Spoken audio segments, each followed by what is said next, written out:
Good afternoon. Last week I laid out what we need to do to beat the COVID-19 pandemic and the challenges posed by the Delta variant. This is a very different variant than what we've dealt with previously. It's highly transmissible and it's causing a new wave of cases. It accounts for over 80% of all COVID-19 cases in the United States today. Experts tell us that we're going to see these cases rise in the weeks ahead, a largely preventable tragedy that will get worse before it gets better. What's different about this surge from previous ones is we have the tools to prevent this rise in cases from shutting down our businesses, our schools, our society, as we saw what happened last year. While cases are on the rise, it's important to note we've not seen a comparable rise in hospitalizations or deaths in most areas of the country. That's because 165 million Americans are fully vaccinated, including 80% of the most vulnerable Americans, our seniors. The best line of defense against the Delta virus is the vaccine. It's as simple as that, period. The vaccine. I want to be crystal clear about what's happening in the country. We have a pandemic of the unvaccinated. Now, I know there's a lot of misinformation out there, so here are the facts. If you're vaccinated, you are highly unlikely to get COVID-19. And even if you do, the chances are you won't show any symptoms, and if you do, they'll most likely be very mild. Vaccinated people almost never are hospitalized with COVID-19.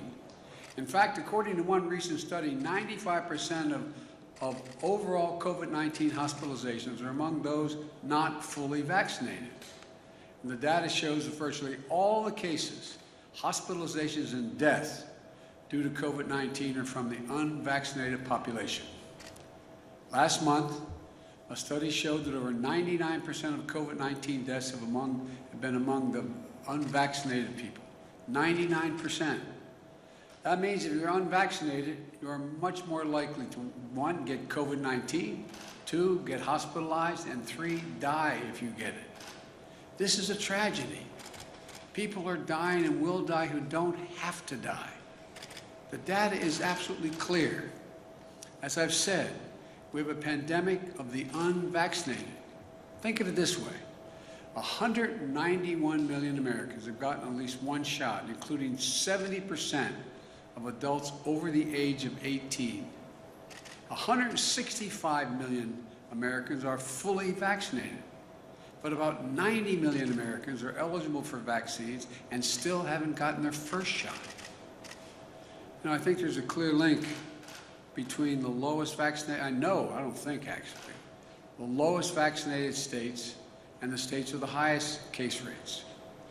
This past week, the most vaccinated state in America, Vermont, has seen just 5 new cases, 5 per day of COVID-19 for every 100,000 people who live in that state.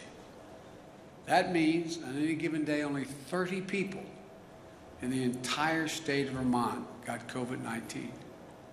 Nearby Maine, which has vaccinated almost 80% of their adults, has seen just 6 new cases per 100,000. But the state with the lowest vaccination rates are seeing 10 to 20 times as many new cases per 100,000 people. It's moving like wildfire through the unvaccinated community. And it's heartbreaking, particularly because it's preventable. That's why we're doing everything we can to get more people vaccinated. And we're seeing real results.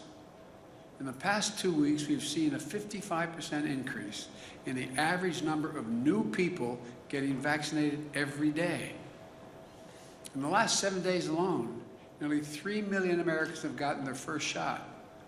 That's the highest 7-day total in a month. Importantly, over the past 2 weeks, the 8 states with the highest current case rates have seen a doubling of the number of people newly vaccinated each day. The message is getting through, apparently. Louisiana has seen a 212% increase in the average number of newly vaccinated people in that state per day, going from 3,600 to over 11,000 people vaccinated per day. Arkansas is up 99%. Mississippi is up 125%. Alabama is up 186%, going from 3,200 to 9,150 people vaccinated per day. This will make a big difference. These are encouraging signs. We have to continue our aggressive efforts to vaccinate the unvaccinated. Last week, I announced additional steps to incentivize Americans to get vaccinated, including calling on states to offer $100 for anyone willing to step up and get a vaccination shot. You know, and already Minnesota and New Mexico have done that. North Carolina announced its $100 incentive today. Places that have offered the $100, that'd be really good. I'd go back and get vaccinated 3 times. But all kidding aside, offered the $100 to get vaccination have seen an uptick of 25% in daily vaccination rates. We also announced that small and medium-sized businesses will be fully reimbursed for offering paid time off for their employees to get vaccinated, and for them to take a child or a parent to get vaccinated. And I announced some tough, sometimes unpopular steps to keep people safe and our economy strong. All federal workers must report their vaccination status or be subject to strict requirements. Any federal worker who does not attest to their vaccination status or is not vaccinated will be required to mask no matter where they work, test once or twice a week, socially distance, and generally will not be allowed to travel for work. I directed my administration to take steps to apply similar standards to all federal contractors. If you want to do business with the federal government, get your workers vaccinated. And I also directed the Pentagon to look at adding COVID-19 to the list of vaccinations that are required for our troops, because the others are required. I approved the Department of Veterans Affairs to require doctors, nurses, and other healthcare workers who care for our veterans to be vaccinated. And the good news is that now many are following the federal government's lead. In the past several days, states and local officials have come out to impose similar vaccination mandates. And the private sector is stepping up as well. Even Fox has vaccination requirements. I want to thank Walmart, Google, Netflix, Disney, Tyson Foods for the recent actions requiring vaccination for employees. Look, I know this isn't easy, but I will have their backs and the backs of other private public sector leaders if they take such steps. But others have declined to step up. I find it disappointing. And worst of all, some state officials are passing laws or signing orders that forbid people from doing the right thing. As of now, 7 states not only ban mask mandates, but also ban them in their school districts, even for young children who cannot get vaccinated. Some states have even banned businesses and universities from requiring workers and students to be masked or vaccinated. And the most extreme of those measures is like the one in Texas that says state universities or community colleges could be fined if it allows a teacher to ask her unvaccinated students to wear a mask. What are we doing?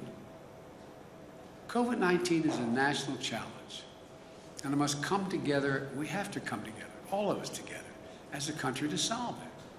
Make no mistake, the escalation of cases is particularly concentrated in states with low vaccination rates. Just 2 states, Florida and Texas, account for 1/3 of all new COVID-19 cases in the entire country. Just 2 states. Look, we need leadership from everyone. If some governors aren't willing to do the right thing to beat this pandemic, then they should allow businesses and universities who want to do the right thing to be able to do it. I say to these governors, please help. But if you aren't going to help, at least get out of the way of the people who are trying to do the right thing. Use your power to save lives. I've made it our first and top priority to have a vaccine available for every single American from the day I got elected. That was my priority. Let me be clear. We have a supply for every single American, and that will never change.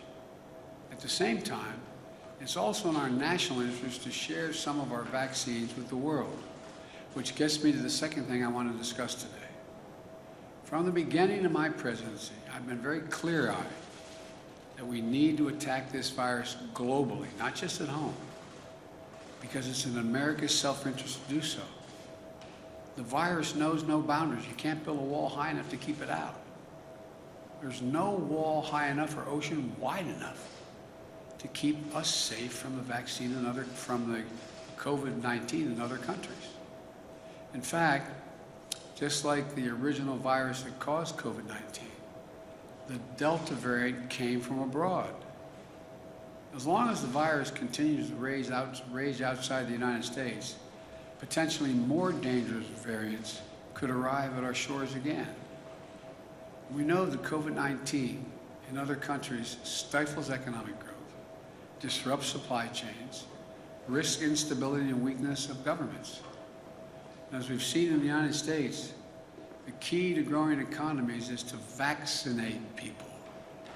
So just as the American economy is recovering, it's in all of our interest to have the global economy begin to recover as well.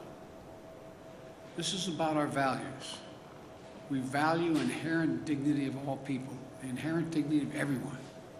In times of trouble, Americans reach out to offer a helping hand. That's who we are. And I've said before, in the fight against COVID-19, the United States is committed to be the arsenal of vaccines, just as we were the arsenal of democracy during World War II. We're backing up that commitment. We've contributed more than any other nation to COVAX, the collective global efforts delivering COVID-19 vaccines across the world. We've supported manufacturing efforts abroad through our partnerships with Japan, India, Australia, known as the Quad. During my trip to Europe in June, I announced that the United States has purchased a groundbreaking 500 million doses of Pfizer and then donate those doses, to nearly 100 low and middle income countries who don't have the vaccine. Those doses will start to ship at the end of this month. We also announced that we donate 80 million doses of our own vaccine to supply the world, which has already begun. And today, I have an important update.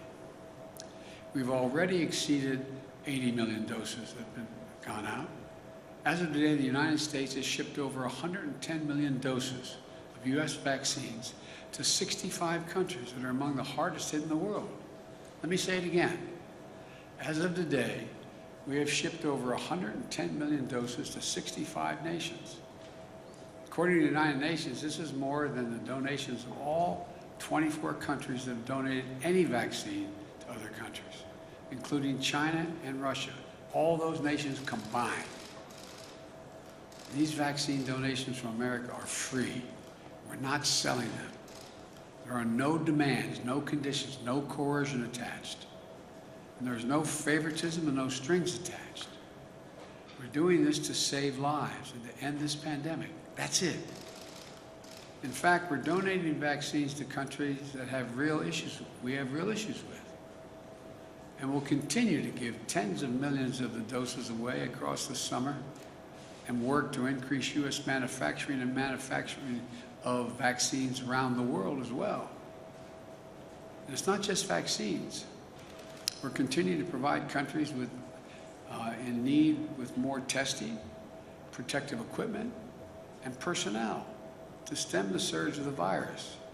We've done it in India and elsewhere. Let me close with this. I've said before, in the race for the 21st century between democracy and autocracies, we need to prove that democracies can deliver. And the democracies of the world are looking to America to lead again in two ways. First, to demonstrate we can control this virus at home.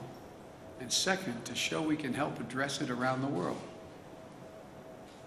Vaccinate America and help vaccinate the world. That's how we're about to beat this thing. We're always going to have enough doses for every American who wants one. Our work in donating vaccines to the world is about America following through on our promises and delivering what we say we'll deliver. And showing how American science and technology, American business and academia, and our government can all work together. Above all, it's proving democracies can deliver. And yet again, that America is back leading the world, not by the example of our power, but by the power of our example. We still have a lot of work to do. So if you're unvaccinated, please, please, please get the shot. But just don't take it from me.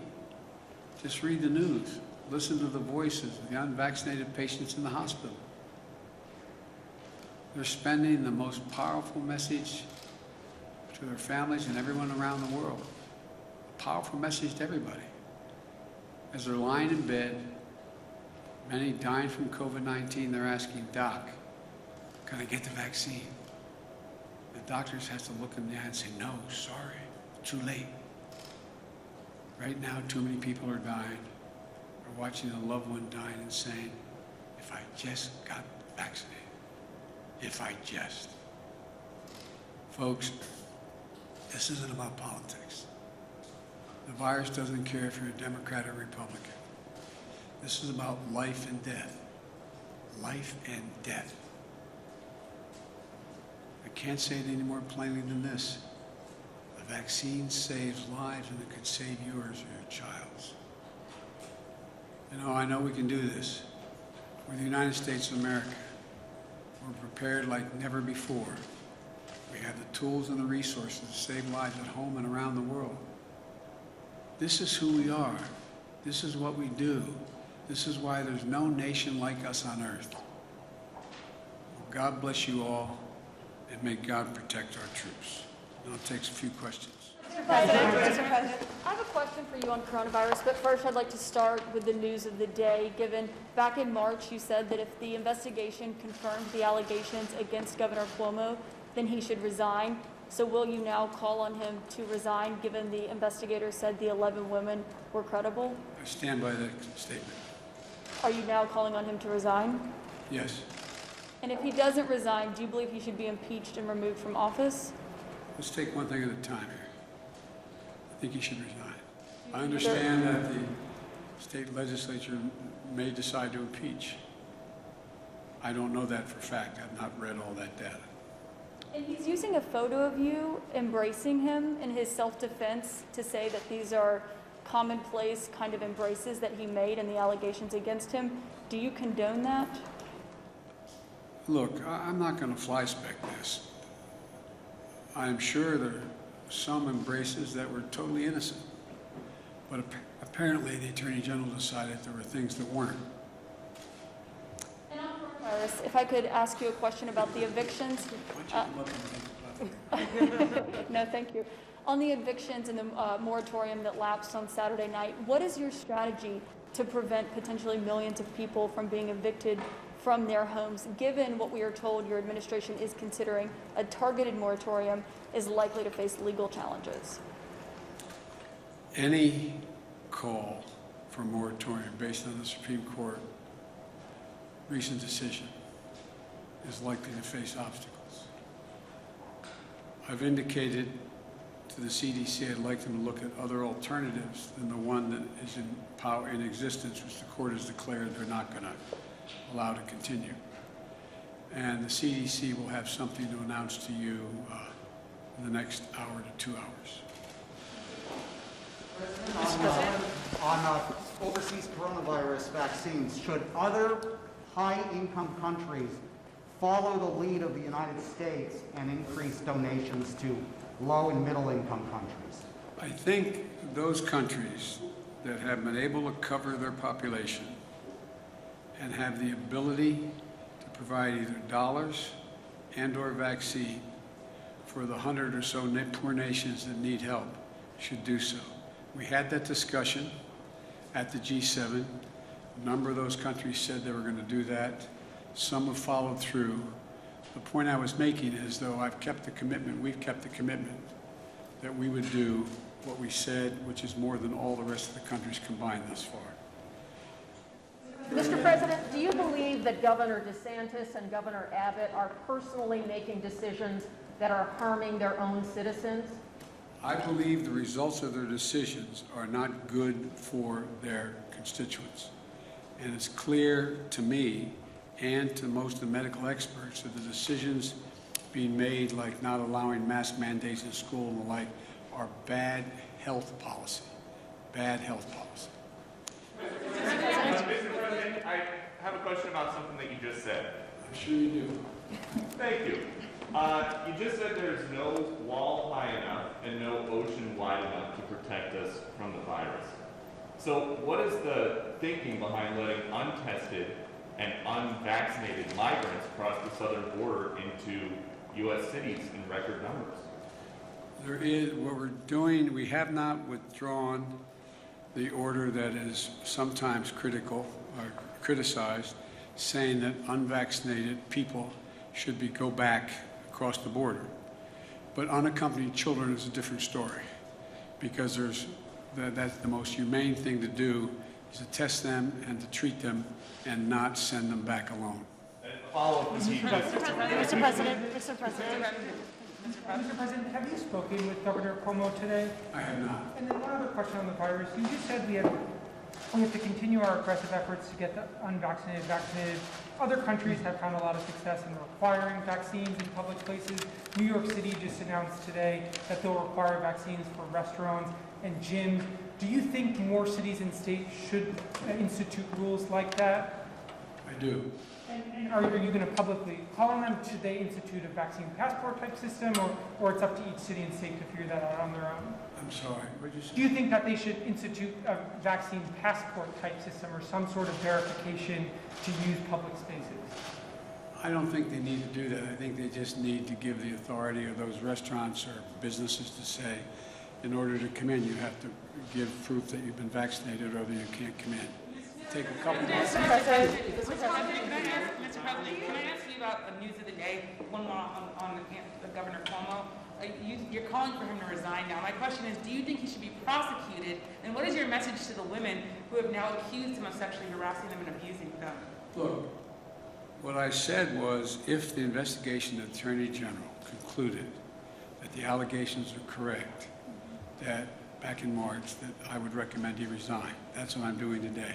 I've not read the report. I don't know the detail of it. All I know is the end result. Mr. President, one other question on this COVID, if I could, really quickly. It's the eviction moratoriums. Can you explain a little bit more why it took so long to have a possible eviction moratorium be put into place? There were people, this inspired on Saturday. I'm wondering, there are folks who are saying it took too long for this to happen. Well, look, the courts made it clear that the existing moratorium was not constitutional. It wouldn't stand. And they made that clear back in, I guess, July 15th or July 18th. In the meantime, what I've been pushing for and calling for is we have billions of dollars that we've given to states to provide for rent and utilities for those people who can't afford to stay in their homes because they can't, in an apartment, they can't pay their rent. And so we're urging them to distribute those funds to the landlords. I believe that would take care of the vast majority of what needs to be done to keep people in their apartments now. And so that's what we're working on. Some states have done it and some communities have, but they have not. The money is there. It's not, we don't have to send it out. It's been sent out to the states and counties.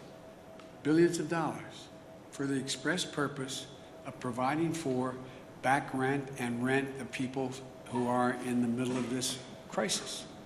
And that's there. That's what we're pushing now. And we've been pushing that. That's the immediate thing to do. Take one more question. Mr. President. Mr. President, thank you so much. There was an expectation that you would be announcing again new vaccines to the world today, other than the ones you promised. Are you ready to send more vaccines to the world? And there is a delegation from the White House going to Brazil tomorrow. Are they bringing more vaccines? Are they announcing more vaccines to Brazil? No. Are they announcing more vaccines overall? Overall, and then to Brazil, the delegation coming to Brazil tomorrow will be bringing vaccines. The answer is I don't know whether the delegation going physically has vaccines with them. We have provided vaccines to them. Bringing the announcement, are they announcing there? Well, no. There's a need for several billion doses around the world. We have committed to over 500 million doses, and we're trying to provide for more and provide for the capacity of countries like India to be able to produce the vaccine themselves. And we're helping them do that. That's what we're doing now. And we're trying to, and by the way, it's free. We're not charging anybody anything. And we're trying to do as much as we possibly can. Thank you.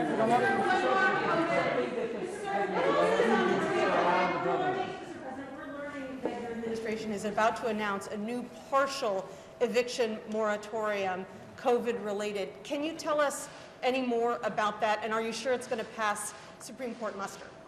The answer is twofold.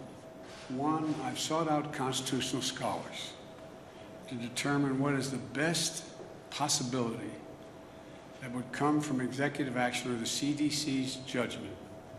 What could they do that was most likely to pass muster constitutionally? The bulk of the constitutional scholarship says that it's not likely to pass constitutional muster, number one.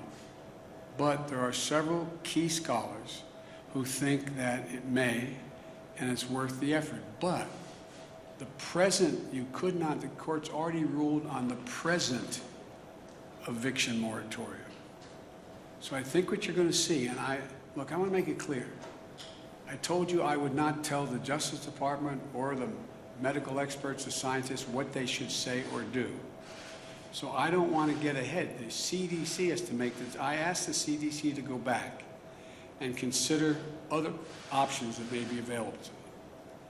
You're going to hear from them what those other options are. I have been informed they're about to make a judgment as to potential other options. Whether that option will pass constitutional measure with this administration, I can't tell you. I don't know. There are a few scholars who say it will, and others who say it's not likely to. But at a minimum, by the time it gets litigated, it will probably give some additional time while we're getting that $45 billion out to people who are, in fact, behind in the rent and don't have the money. That's why it was passed in the act that we passed in the beginning of my administration, and it went to the states. We were under the impression that the states were moving this money out relatively rapidly. So, for example, if I'm in an apartment, if you're in an apartment, and you're behind on 4 or 5 months rent, and let's say your rent is $2,000 a month, I'm just making this up out of the blue, and you're behind, you need $10,000 to catch up. Hardly anybody has that $10,000. But there's money that the states have that can give to the landlord that $10,000 to the back rent. The future rent, it's unlikely, at least the hope is, since they have been made whole to that point, that they'd be inclined, because the economy is growing, inclined not to throw someone out in the street, keep that person, no guarantee, keep that person in the apartment, keep the kids in the same school district, and count on being able to have the opportunity for that person to be able, who may now be employed, to pay their rent. But in the meantime, I've asked that, is there any safety valve we can put in? And it's the one I explained to you. Again, CDC will announce that and the details of exactly how it works. I'm not telling, I told them I want them to take a look. I didn't tell them what they had to do. And my hope is it's going to be a new moratorium that in some way, and I'm not going to announce it now, let them announce it, in some way covers close to 90% of the American people who are renters. And so that's all I can tell you now. Thank you very much. What's the difference? Because it's a, let them explain that to you, okay? I don't want to get too far. Thank you. President, is COVAX doing enough to get shots in arms?